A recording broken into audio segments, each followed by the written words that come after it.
Ikhlas ini ada 3 tingkatan. Ada ikhlas kelas karyawan, yakni al-amal khaufan min iqabillahi ta'ala, ibadah takut masuk neraka. Kemudian ada orang yang ibadahnya kelas pedagang, al-amal roja'an lis-sawab, yaitu ibadah pengen dikasih surga. Yang namanya pedagang itu dimana ada untung biar kata dikit dikerjakan. Ada namanya ibadatul akhrar, jadi ibadahnya orang merdeka. Dia tidak takut neraka, dia tidak berharap keuntungan, yakni surga. Enggak. Ibadah murni karena Allah. Ya Rabbi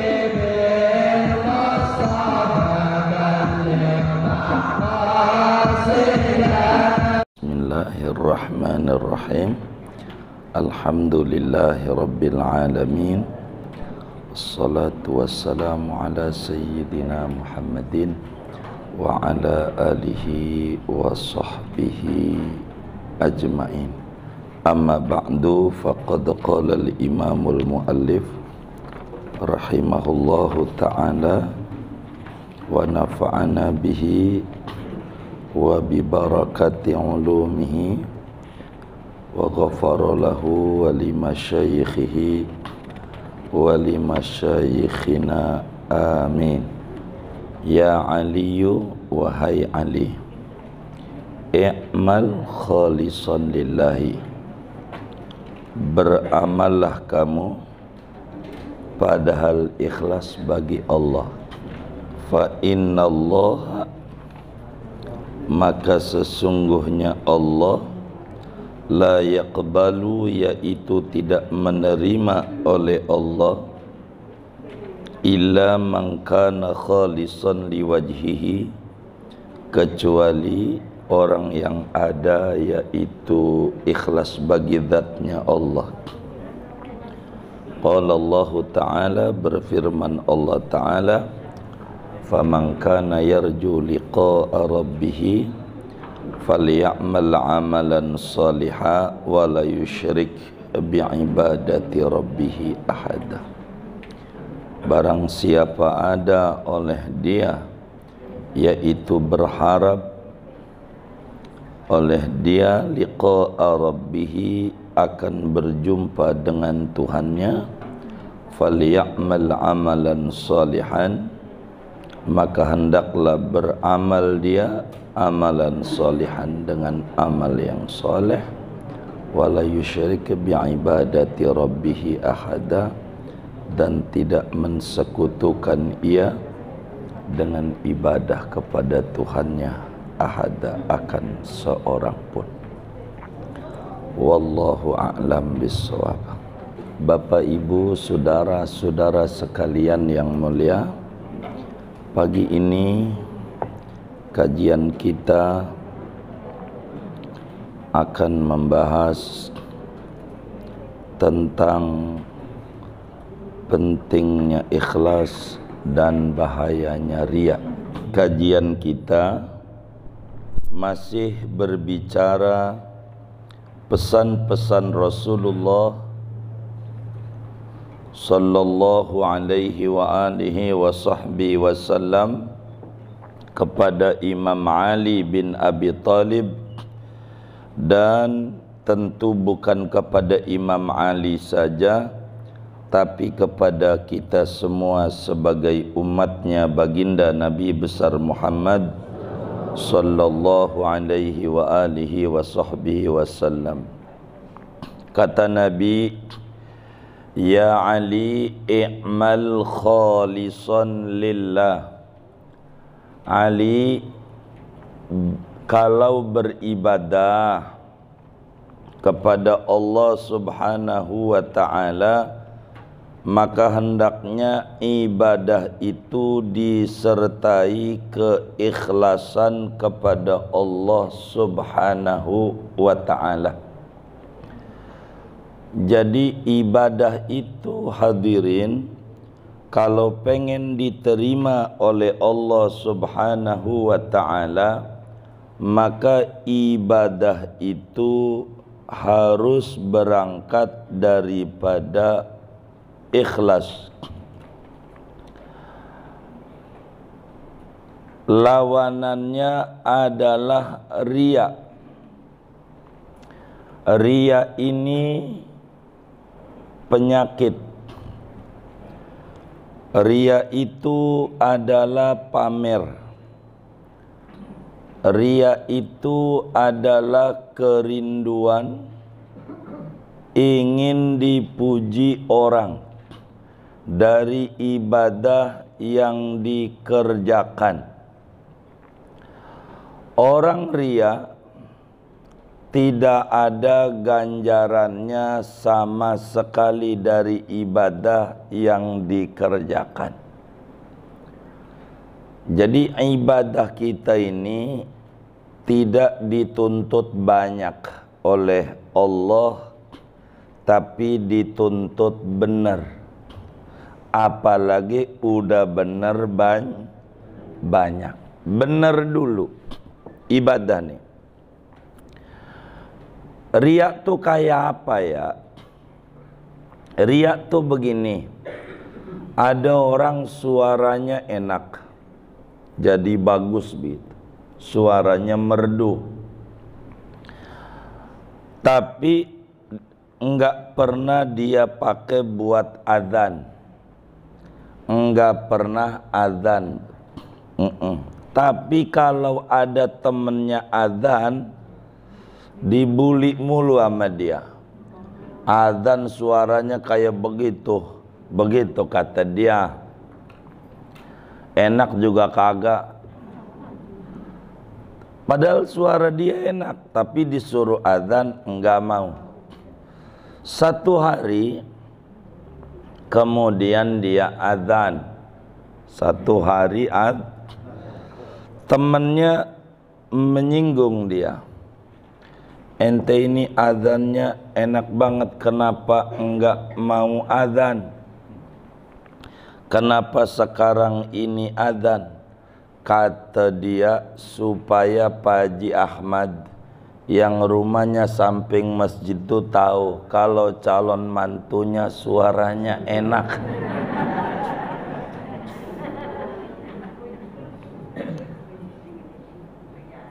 Supaya tahu Pak Haji Ahmad calon mantunya bisa adzan dan suaranya merdu. Ini suara paling topnya ini, gaya adzan yang saya baca ini sekarang ini, kata dia. Temannya nanya, Pak Haji Ahmad yang samping masjid itu? Iya. Yang anaknya namanya Maryam, itu dia. Itu Pak Haji Ahmad itu lagi pulang kampung ke Tegal, udah 2 minggu. Udah 2 minggu. Jadi kagak ada. Waduh, nyesel banget. Ini namanya riya namanya. Jadi ibadah ada kerinduan di hati pengen dipuji orang. Kalau orangnya enggak ada yang pengen dipuji itu nyesel ibadahnya. Ini namanya disebut riya. Jadi riya itu adalah ibadah li ajlin nas. Riya itu ibadah demi orang, bukan demi Allah, bukan karena Allah, tapi karena orang. Jadi ikhlas itu bukan mesti kalau kita sedekah nulis hamba Allah. Itu belum tentu ikhlas. Supaya kita paham, begitu nulisnya hamba Allah, anda perlu. Karena ikhlas itu sikap hati, bukan sikap tulisan. Bukan, tapi hati. Tulisan tulis saja nama Ahmad, nama Hindun, sodako sekian, enggak apa-apa. Asal hati ikhlas. Enggak perlu kita tulis hamba Allah. Enggak perlu. Karena kalau kita seperti itu hamba Allah nih, biar kita tahu bukan menunjukkan ikhlas. Ini kita nggak perlu mulai hari ini kalau nyumbang nulisnya hamba Allah nih, biar kita paham penggunaan kalimat ini. Coba aja kita ngelamar kerja di Sudirman, di Tamrin, tulis nama hamba Allah. Pengalaman takut riya, kira-kira diterima nggak? Itu menunjukkan nulis hamba Allah tuh nggak benar. Begitu. Jadi bukan di situ ikhlas tuh, bukan gitu. Tulis saja namanya. Lagian kita juga tahu Anda tulis hamba Allah karena isinya 5.000. Iya, kalau isinya 50 juta kan tulis nama. Begitu. Jadi hamba Allah di situ tuh malu nulisnya karena sumbangannya ini namanya penyakit hati. Enggak usah malu, karena Allah yang menilai. Biar kata 5.000 tulis nama, jadi enak. Nih kan ada kertas, nih bakal ada ketemu hamba Allah nih. Begitu, nih bakal ketemu nih sama saya. Enggak usah. Enggak usah hamba Allah. Sama kayak sodakoh. Nih kotak amal, tangannya ditutup tangan kiri. Itu ikhlas? Bukan begitu, bukan begitu ikhlas. Supaya kita benar memahami agama begitu. Ini kotak amal. Jadi biar tangan kiri nggak tahu. Itu kalimat biar tangan kiri nggak tahu tuh bukan begitu. Bukan begitu. Ini beliau nih yang punya kitab yang kita baca ini, Syekh Abdul Wahab Asy'arani. Enggak jauh makamnya dari Al-Azhar. Enggak jauh. Moga rezekinya luas. Kita semua ziarah ke Mesir. Kita ziarah ini yang punya makam nih. Cuman kalau ke beliau nih masuk gang ini. Naruh bisnya rada jauh dikit kalau ke beliau. Di Mesir itu saudara, sahabat Nabi di Banha aja, sahabatnya Rasulullah ada 7.000 di Banha. Di Fustat tidak banyak, tapi kalau di Fustat jutaan masalahnya wali-waliullah, ulama-ulama besar. Seminggu nggak kelar kayaknya. Fustat tuh dulu namanya Jabal Muqattam, gunung. Jadi dari ujung Bintaro, sektor berapa tuh keluar tol tuh? Pondok Ranji tuh. Sektor 7, 6, 3. Bintaro sektor 3 sampai ujung Geraha Raya, kanan kiri kuburan semua. Di ujung sana kuburan wali-wali, bukan di pinggiran jalan. Kesononya kuburan, sono kuburan. Makin kesono lagi. Panjangnya itu orang segede gunung. Begitu, bisa segede kabupaten, isinya kuburan. Maka disebut kota mati. Itu Imam Syafi'i radhiyallahu ta'ala an. Itu makamnya. Ada Abu Ja'far At-Tahawi, Imam Waqi', ini blok-bloknya. Kalau beliau ini dekat Al-Azhar. Imam Abdul Wahab Asy'arani. Ini beliau bercerita begini, waktu ngajarin bagian kita. Kata Imam Abdul Wahab Asy'arani, kita orang ini belum bisa untuk sodakoh supaya tangan kiri enggak tahu. Sodakoh sembunyi-sembunyi namanya. Kata Imam Abdul Wahab Asy'arani, ibadah yang paling tinggi berbagi. Berbagi yang paling tinggi adalah yang sir itu sembunyi-sembunyi. Sebab nilainya 70 kali lipat dari sedekah terang-terangan. Dari berbagi terang-terangan. Umpama 1.000 rupiah sembunyi-sembunyi, 70.000 rupiah sampai 100.000 rupiah terang-terangan, itu masih tinggian 1.000 rupiah sembunyi-sembunyi ganjarannya. 1 juta rupiah sembunyi-sembunyi, 100 juta terang-terangan, ganjarannya 1 juta rupiah lebih tinggi yang sembunyi-sembunyi dibanding 100 juta rupiah yang terang-terangan. Kata beliau saat ngajar demikian, kita orang ini belum kelasnya, begitu. Untuk ngejar ini belum makomnya. Ada yang nyeletuk jamaahnya. Kalau saya sih jangan disamakan Kiai, saya bisa kayak begitu. Kata seorang jamaahnya, kata Kiai Abdul Wahab Asy'arani, belum. Kiai jangan ngecilin saya. Enggak, ente nih yang saya lihat belum kuat. Begitu. Baik Kiai, saya buktikan. Kata dia begitu.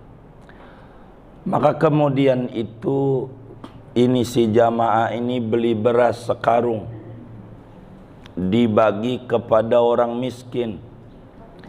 Dia panggul sendiri, maklumlah jarang manggul ya kan, beras.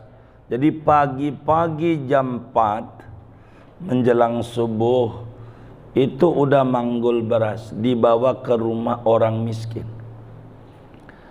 Karena dia jarang manggul, akhirnya udah buka pagar, pagarnya dari bambu, masuk jatuh beras itu, karung tuh kena pintu. Maka si miskin tuh kaget. Siapa itu? Maling, maling, begitu kata si miskin. Maka dia lari sampai pagar. Si miskin tuh buka pintu, dia udah sampai pagar. Siapa itu? Begitu, dia lari aja. Sudahlah dia. Ketika ada pengajian lagi dari Imam Abdul Wahab Asy'arani, dia datang, jamaah ini. Kiai sudah sembarangan ngecilin saya. Saya bisa sedekah itu. Yang bagaimana? Sedekah sembunyi-sembunyi. Yang bagaimana? Jadi saya itu kan habis engkau ngomong kita belum kelasnya, saya bawa beras, saya anterin kepada orang miskin tuh. Saya buka pagar, kepleset saya, beras jatuh, saya dituduh maling, saya buru-buru lari, ampe pagar si miskin keluar. Jadi si miskin tuh kagak tahu siapa yang sedekah itu. Kan saya tahu sama teman-teman ente tahu. Kata Imam Abdul Wahab Asy'arani, kan saya tahu, miskin nggak tahu. Saya tahu, ente ngomong tuh belum kelasnya, begitu. Saya tahu. Jadi sedekah yang disebut dalam hadis sampai tangan kiri enggak tahu, yang kita berikan tahu-tahu di akhirat. Itu maksudnya tangan kiri nggak tahu. Bukan begini, waktu masukin kotak amal tangannya belakang. Biar apa? Biar tangan kiri nggak tahu. Bukan itu maksud Nabi, bukan. Jadi yang dimaksud biar tangan kiri tidak tahu itu, yang kita sumbangin boro temen bini anak kita, kitanya nggak ingat di akhirat. Itu yang paling tinggi 1 juta dibanding 100 juta tuh begitu. Udah taruh aja. Tuh kan ada kotak amal Masjid Kuba, masukin 1 juta. Dah diem aja. Enggak dongeng sama siapa aja. Diem aja. Sampai mati. Itulah yang dimaksud tuh begitu. Yang dimaksud begitu. Tuh namanya sembunyi.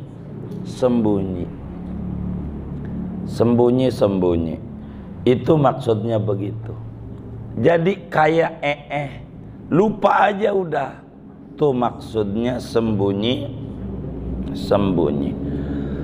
Ria menghabiskan amal kita. Dan ikhlas bukan dengan menulis hamba Allah. Karena itu hanya sebatas tulisan. Tulis nama aja. Urusan ikhlas nih, urusan hati kita dengan Allah begitu. Kan ada videonya tuh yang suka beredar di WA grup. Pengurus masjid ngumumin sumbangan dari Haji Ahmad 50.000, ada jamaahnya. Riak tuh, begitu kata dia. Begitu, sumbangan dari Anu 100.000. Payah tuh. Kata dia, nanti disebut sumbangan dari hamba Allah 1 juta. Dia cok temennya, gue tuh.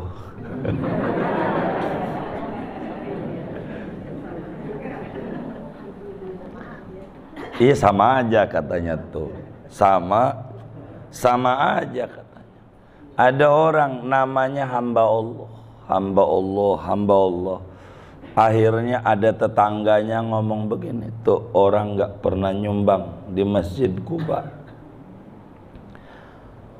Dia bilang, ente enggak dengar tuh yang waktu Jumat yang lalu ada orang 1.710.000 hamba Allah tuh. Saya itu. Tuh. Masih mendingan nama aja. Masih mendingan nama aja. Enggak apa-apa.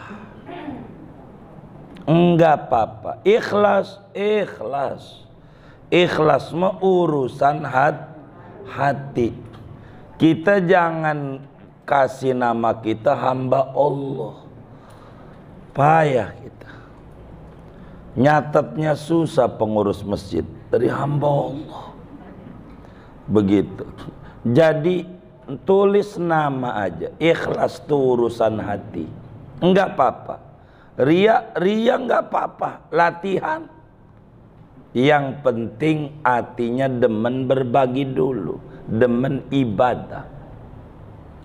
Moga Allah angkat yang tadinya ibadah karena ria berubah menjadi ibadah dengan ikhlas. Nih ria nih begini juga nih, biar kita tahu supaya kita hati nih jangan berbolak-balik dalam ibadah. Nih kita biasanya rutin, umpama habis maghrib baca Quran, habis maghrib sa'ain, kadang mau doain gitu. Lalu nih kita udah janjian teman kita mau datang ke rumah kita maghrib. Kata kita, saya nggak baca Quran dah, takut nanti saya dikata tukang ibadah. Ini ria juga yang kayak begitu. Jadi rutinitas kita, apa yang dilakukan, lakukan saja. Kalau ada teman, kalaupun kita mau libur karena Allah, bukan karena satu dan lain hal. Nih baca Quran, sa'ain. Karena kita sakit, libur, iya libur. Kalau kita baca Quran, saya baca dulu sebentar ya. Begitu. Wih, rajin baca Quran nih, gue tahu teman gue ternyata hebat. Amin. Udah gitu aja jawabnya. Kalau omongannya bagus, jawabnya amin. Udah gitu aja, jangan panjang. Lo mau ngeledek mulu sama gue, akhirnya Allah tajemin mulut kita, besok kagak rajin lagi. Kan dikata ngeledek wong didoain rajin. Enggak mau, pengennya didoain kagak rajin. Enggak apa-apa, normal saja hidup. Amin, amin aja jawabannya, amin saja. Maka beribadahlah kepada Allah disertai keikhlasan. Ini kita mau bedah ikhlasnya. Ikhlas ini ada 3 tingkatan. Ini ikhlas. Bila amal itu ada dan disertai ikhlas, maka diterima.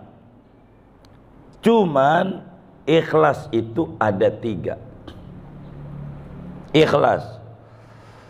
Ada ikhlas kelas karyawan. Ikhlas nih.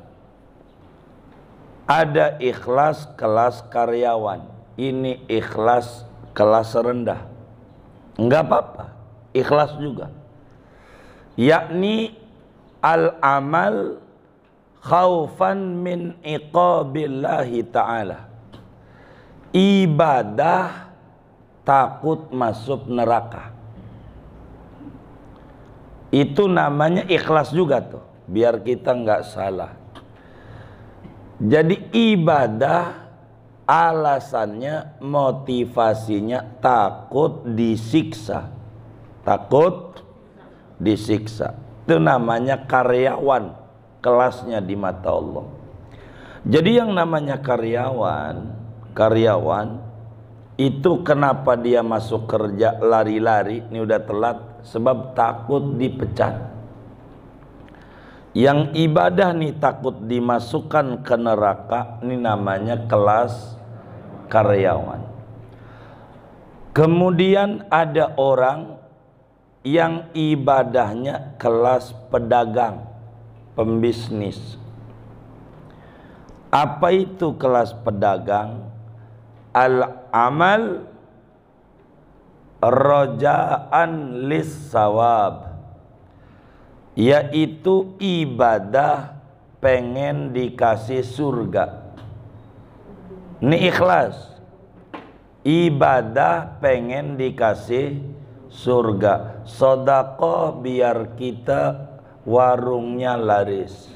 Sedekah tahajud biar anak kita punya keturunan yang nikah lama. Ibadah puasa biar anak kita lulus ujian. Ini namanya kelas pedagang. Yang namanya pedagang itu di mana ada untung biar kata dikit dikerjakan. Ini namanya ibadah pedagang.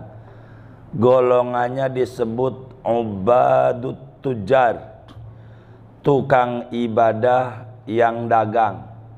Ama Allah hitung-hitungan.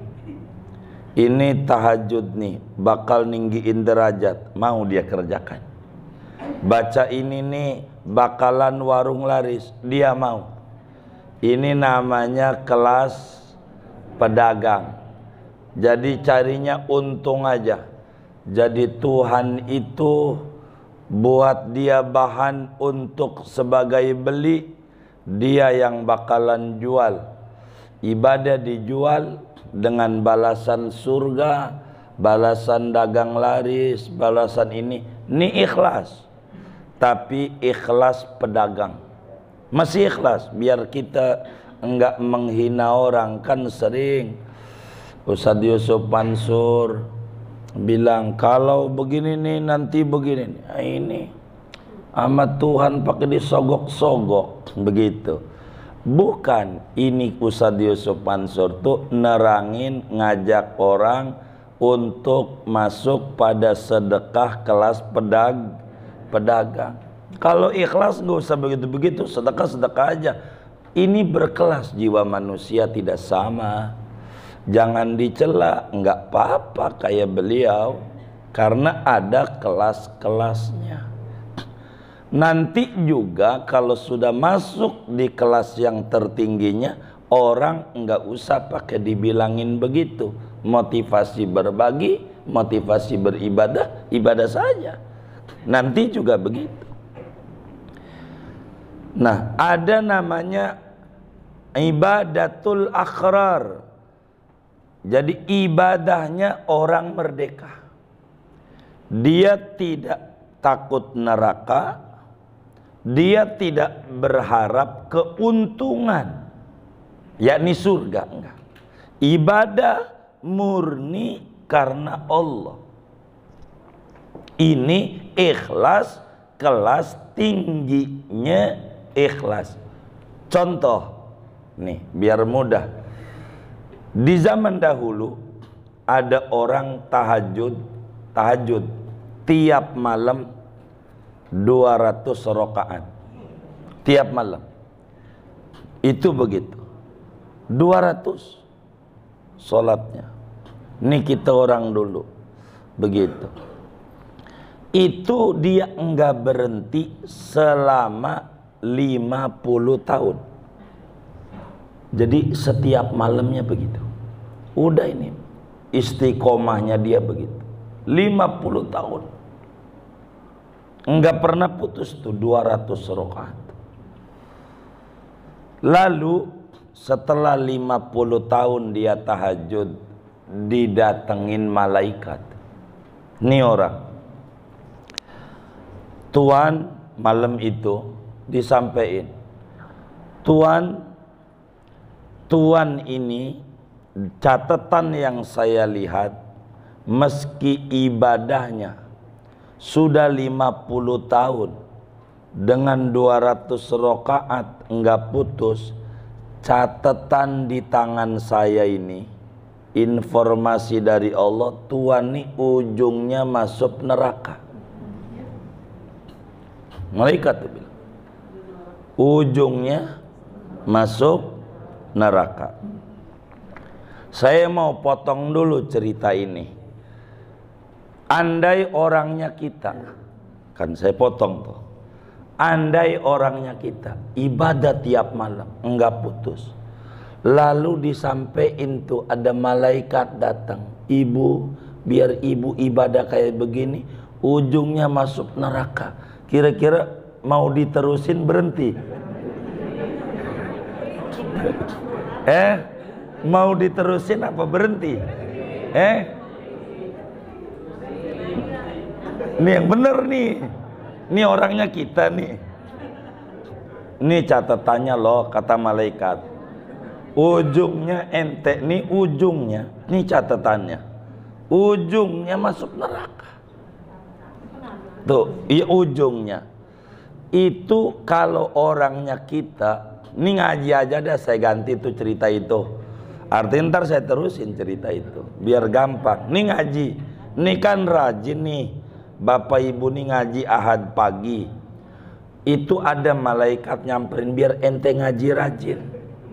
Enggak kayak yang lain jider ngaji nyender. Ente kagak. Begitu. Tetap ujungnya masuk neraka. Kira-kira mau berhenti mau terus? Kira-kira mau berhenti mau terus? Halo, mau berhenti mau terus? Hah?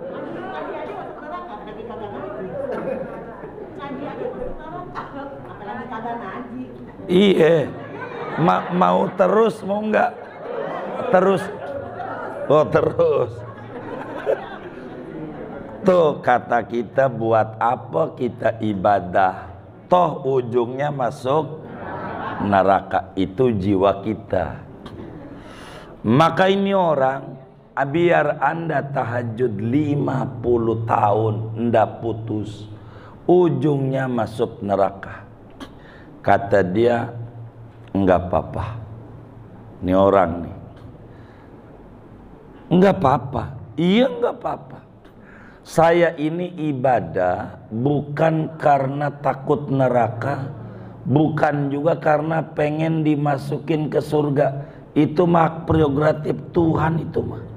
Kata dia. Jadi ibadah ini yang kamu kerjakan. Yang saya dengar, Tuhan itu cinta kebaikan, cinta ketaatan, cinta ibadah. Maka saya ibadah ini mengerjakan sesuatu yang didemenin Allah. Saya mau kerjain aja yang didemenin Allah. Udah Allah demen ya udah. Hanya motivasi itulah yang saya kerjakan. Supporter yang tulus kayak begitu. Nih ada main bola, dia bagi aja bantu. Dia nggak berharap mau bagaimana, penting kita ini tim kesayangan kita. Udah demen aja. Itu begitu. Itulah disebut malaikat. Ini ente namanya kelas ibadahnya orang merdeka. Enggak karena motivasi ini, motivasi itu, ibadah aja. Ibadah saja. Inilah yang dimaksud ya Ali i'mal khalisan lillah. Bagaimana caranya supaya ibadah kita ikhlas? Anggap orang lain tuh kayak kambing. Tuh begitu. Jangan katain orang lain kayak kambing, bakal marah. Anggap. Bagaimana? Nih kita sholat di kebun kita.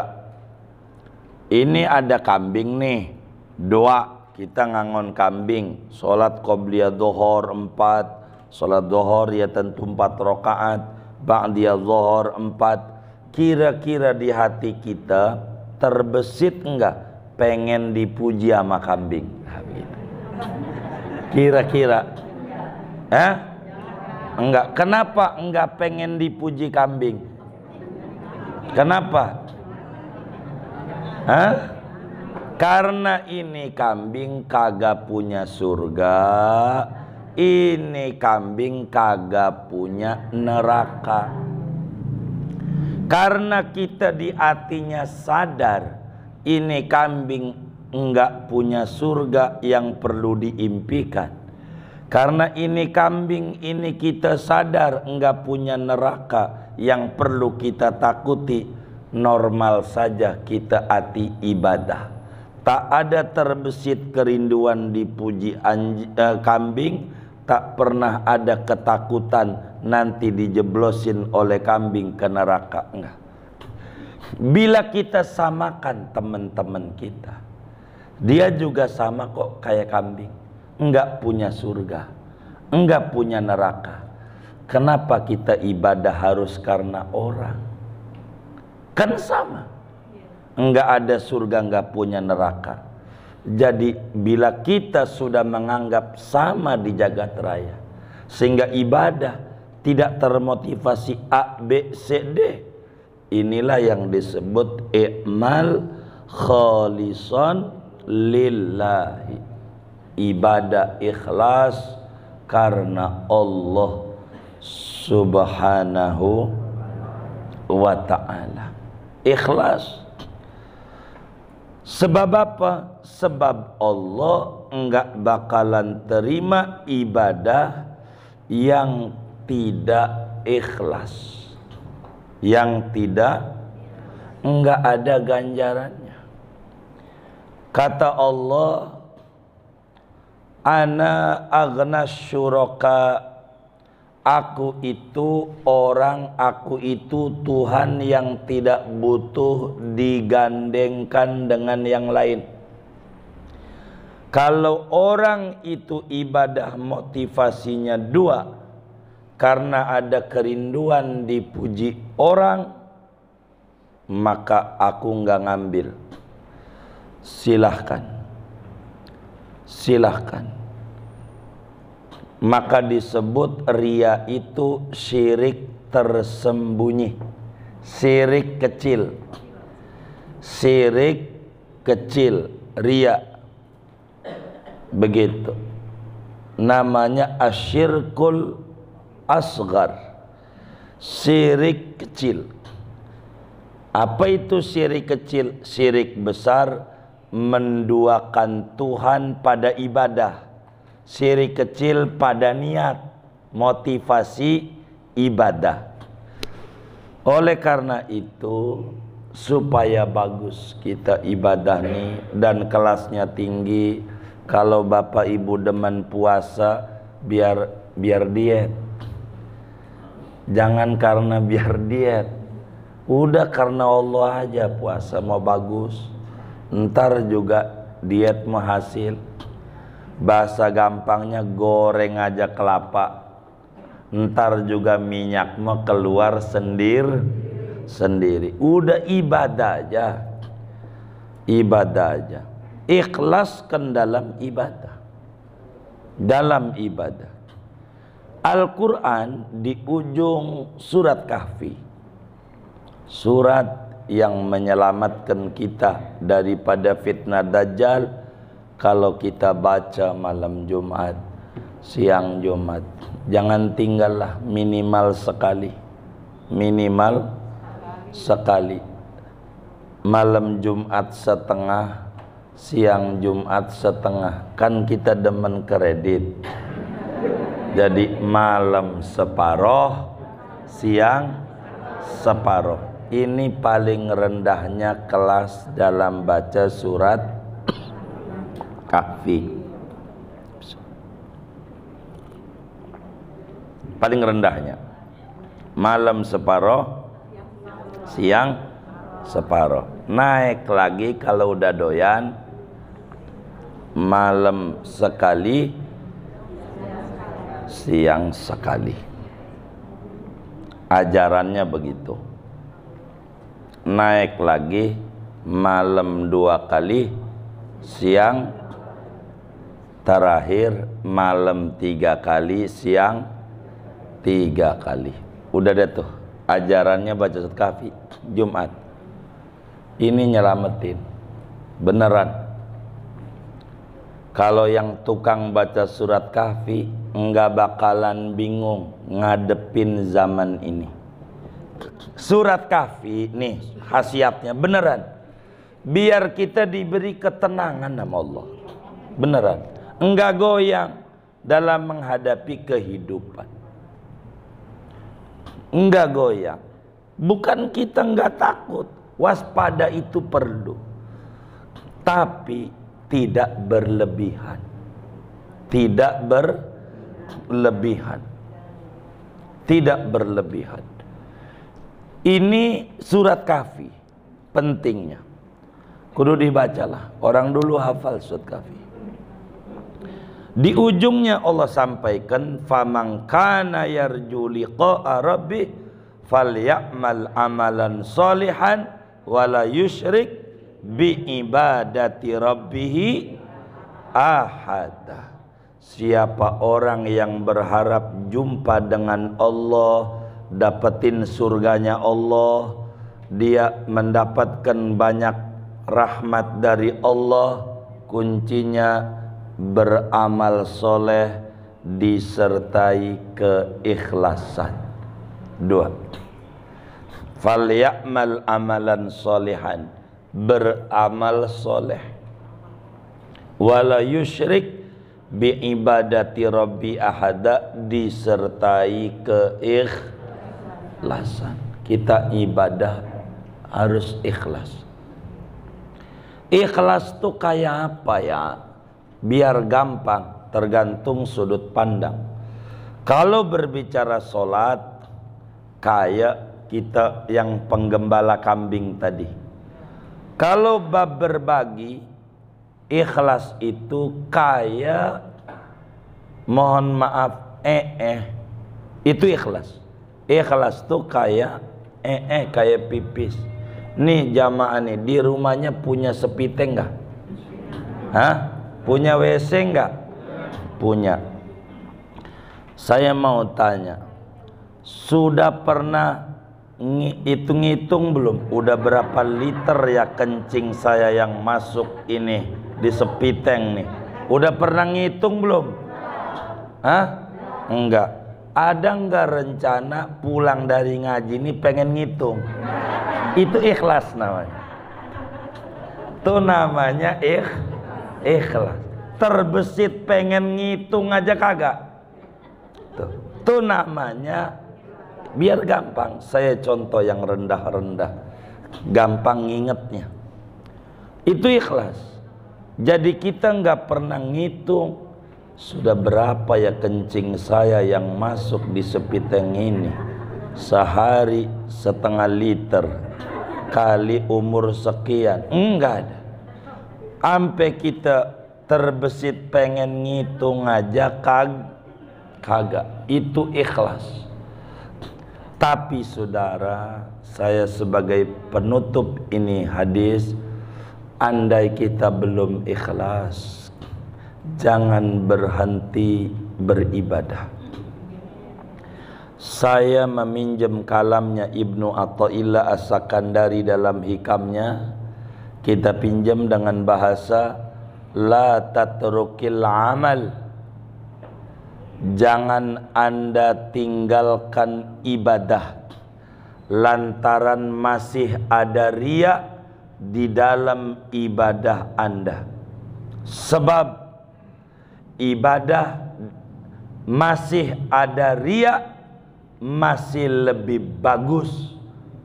Ibadah masih ada riya masih lebih bagus daripada ngaku ikhlas kagak ibadah. Kan ada orang kagak nyumbang maulid di Kuba. Oh, dia yang kayak begitu aja riya tuh, nyumbang pakai begitu-begitu. Orang mau kayak gua nih, nyumbang juga kagak. Gitu nih, nggak bener nih. Yang kayak begitu tuh kagak benar. Jadi ibadah disertai riya masih mending dibanding kagak ibadah ngaku ikhlas.